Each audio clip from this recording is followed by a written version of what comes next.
Hey everyone, my name's Alyse, welcome back to another video. Today, I wanted to give you guys a deck profile from the deck I played at YCS Charlotte that just happened this past weekend. So, unfortunately, I was not able to top the event, so normally I wouldn't do a deck profile for a deck I didn't top an event with, because that's kind of weird, for me personally at least, but I was really proud of, like, this deck, and, like, overall, how I performed with it. Like, my losses were really, like, major things kind of outside of my control that weren't even, like, the deck's fault.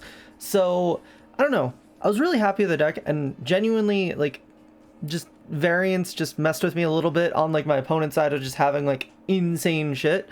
And, like, it was stuff I could have even played through, but it's just what it is. But I really liked my deck, and I wanted to at least show it since there's a chance this deck may not be relevant next format, and you know, just want to share something I was like really excited about and just really liked a lot, which the deck I played was obviously Dragon Link, but it is slightly different because we are playing the DPE cards, which I wasn't in the last Dragon Link deck profile that I did when I topped a regional last week. So the reason being why I decided to go with this version of the deck for the event compared to the pure Dragon Link deck is because even though the deck can really function on its own without Brave cards or the DPE cards, I felt like having something as like a backup plan and just like in the reserves per se, or just some other way to like put extra board presence on the field that also can technically boost consistency via the Dasher Celestial stuff,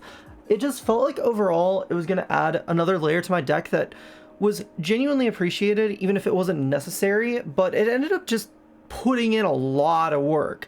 And since I added in the DPE cards, I kind of wanted to compensate for the brick factor of those cards. So this deck is actually going to be a 50 card list because I wanted to add in the right amount of like extra like starters and then also hand traps. So I didn't really technically do math, but just like logically speaking from what I could figure out, I did something that I kind of felt like made sense. So, and like I said, it performed really well, like really well.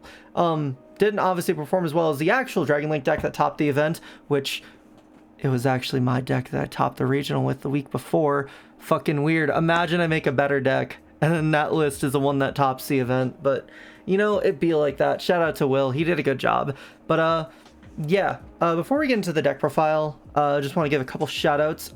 First shout out to the sponsors, Ophidian Accessories. Use code Ophidian5 for 5% off your entire purchase. This is one of the newest mats they've just released. It's a Destroy Phoenix Enforcer mat, and it looks so much better than it looks on the website, so definitely worth checking out. They have new mats coming out every week, and there's always amazing cool stuff that are posted on there, and there's just so much stuff that's really good. So link will be down below in the description. Please make sure you go check them out and, you know, give a little support, because when you use that code, it also helps support me as well. And then shout out to my other sponsor, TGG Gaming, my locals in Minnesota. If you are in the Midwest area or, you know, are within driving distance of Wisconsin, there's actually going to be a regional hosted by my locals right outside of Milwaukee on April 30th. So if you want another regional to go to and, you know, want it to be held by a really awesome local, I really appreciate seeing you guys out there. I'm gonna be judging that event, so you can come up, say hey. And shout outs to the main people who helped me with this deck list, being Lundredy and then Cody Angeloff. Lund helped me with the deck initially, and then just kind of has been helping me through like random card choices here and there, and kind of helped solidify the end result of which we have. And then Cody also kind of helped do that too when we got to like the hotel and everything. We were kind of just talking out deck choices, and like he was the one that really pushed me to play Dragon Link in the first place, and yeah, just did the final changes we needed to the list that I think made it really nice. And then shout out to my girlfriend Brooke for always lending me cards, being the best girlfriend ever, and just being simply amazing. Love you, babe. Shout out to Link and Kyle for my locals for always lending me cards and just being the best ever. Also shout out to Josiah for the same thing. You guys are the goats. Wouldn't be able to play Yu-Gi-Oh without you. And yeah, I guess we can just get straight into the deck profile. So played 2 Rocket Tracer, 2 Rocket Synchron, 1 Recharger, 2 Router, and then 2 Nocto. So the only thing that changed between the last list and this one for this ratio is took out the 1 Tracer, because already it probably wasn't necessary to play, and just in the essence of fitting the right amount of hand traps for the number I wanted, while also putting in the additional cards I wanted. It just made more sense to cut this out, and I genuinely didn't miss the third one, so it was perfectly fine. This ratio was good, and this is probably more standard of a ratio than anything, but even in 50 I didn't want more. So then for the other dragons, we got the 3 Safer, Black, White, and the Levy, which is still normal. But for the other cards, got the 1 Black Metal and the 1 Red MD. This is what I basically did for an additional starter engine. Just because, again, like I said, since I bumped it up to 50, I wanted a little bit more and I want something reliable. And this also helped give the Hieratic Seal a little more backbone to play through hand traps with. And especially since I play DPE, Seal going into this just helps so much. So just having that option is really important personally, and you know, just gives me an additional like 1 card starter, and I think adding in too many is just not going to help the deck at all. So this felt like the perfect number. Like honestly, there were no other dragons I felt like I needed. These numbers felt perfect and I love them. So yeah, that is it for the dragons in the deck.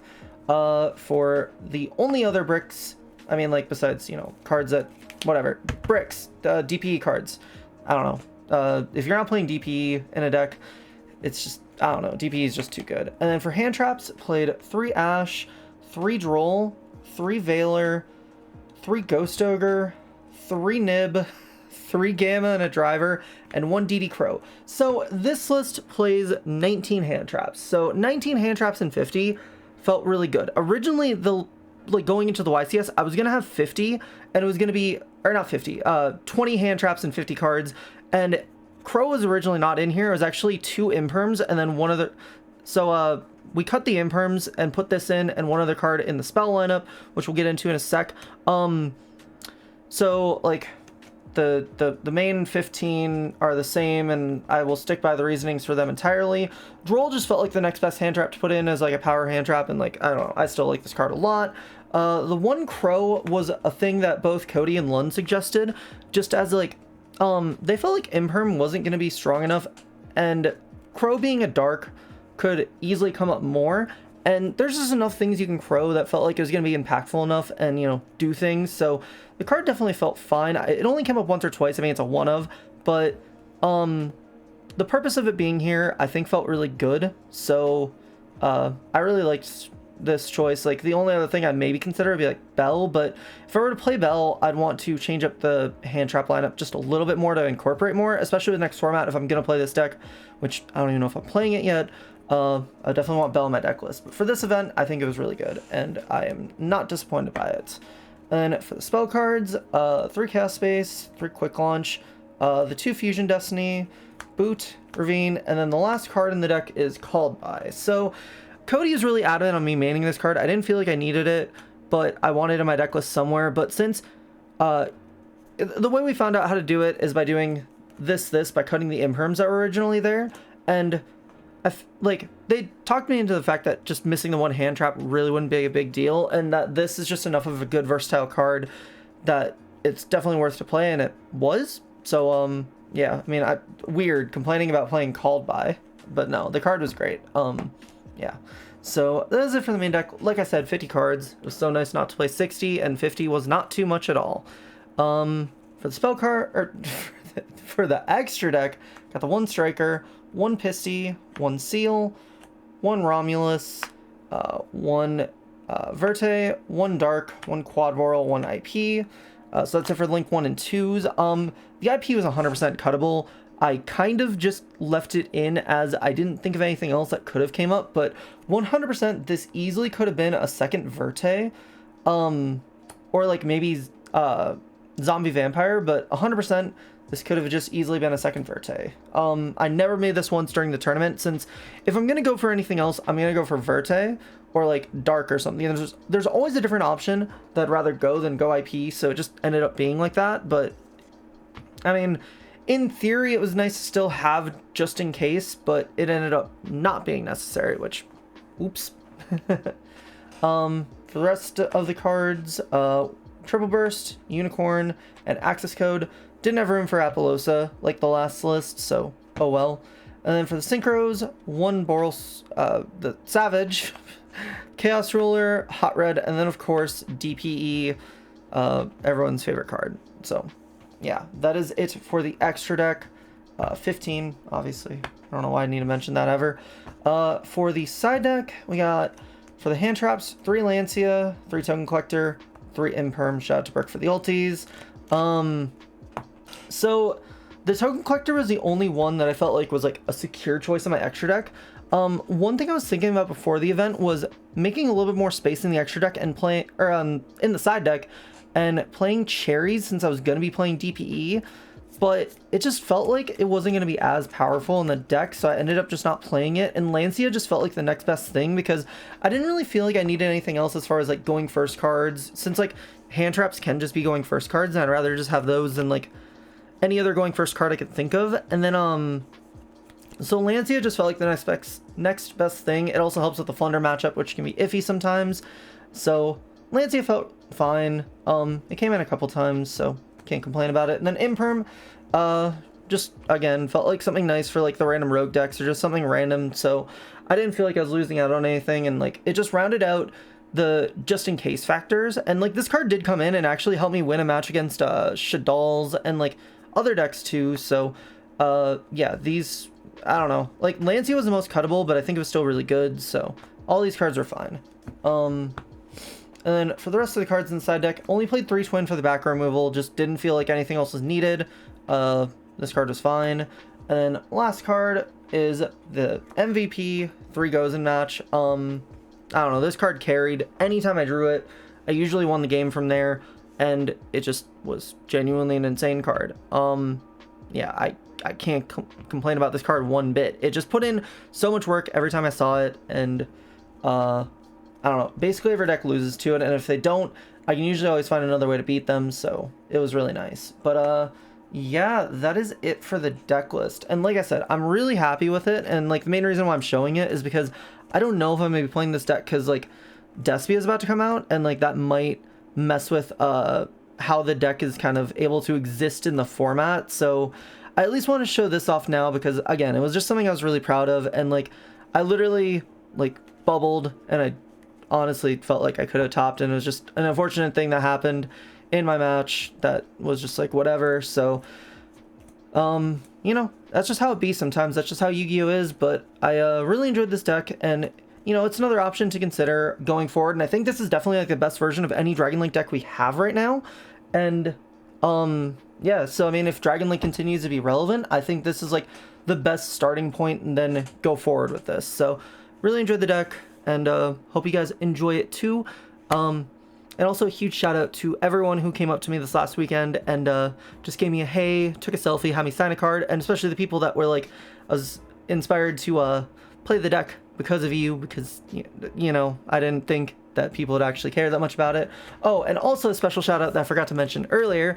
Shout out to MSTTV, aka Tombox. So he just released these new sleeves. I don't know when he released them, but like I just got introduced to these sleeves, and like I got to use them this weekend, and they're literally the best sleeve I have used since like Player's Choice White, like old Player's Choice White. Like these are the only sleeves I would consider a decent enough replacement. Like, yeah, they're sleeves that really only last for one event, but like if I'm using a one event sleeve, I want it to feel as nice as possible, and these just felt amazing. And being able to support him too is really nice, and I just really liked these. I'm actually gonna be buying a lot of them when I get the chance. And yeah, if you guys liked old Player's Choice White, you should definitely consider checking out these sleeves too. They were insane, so special shout out to Tombox as well for hooking that up. But yeah, that's gonna be it for the video. Hope you guys enjoyed. Hopefully with a bunch of regionals coming up soon, I'll have some content for you soon. I might try and get back into streaming slowly, so if you want to follow my Twitch, link down in the description. Make sure you go follow my Twitter as well, and anything else down there. But that'll be it for this, so hope you guys enjoyed, and we'll catch you guys next time. Bye everybody!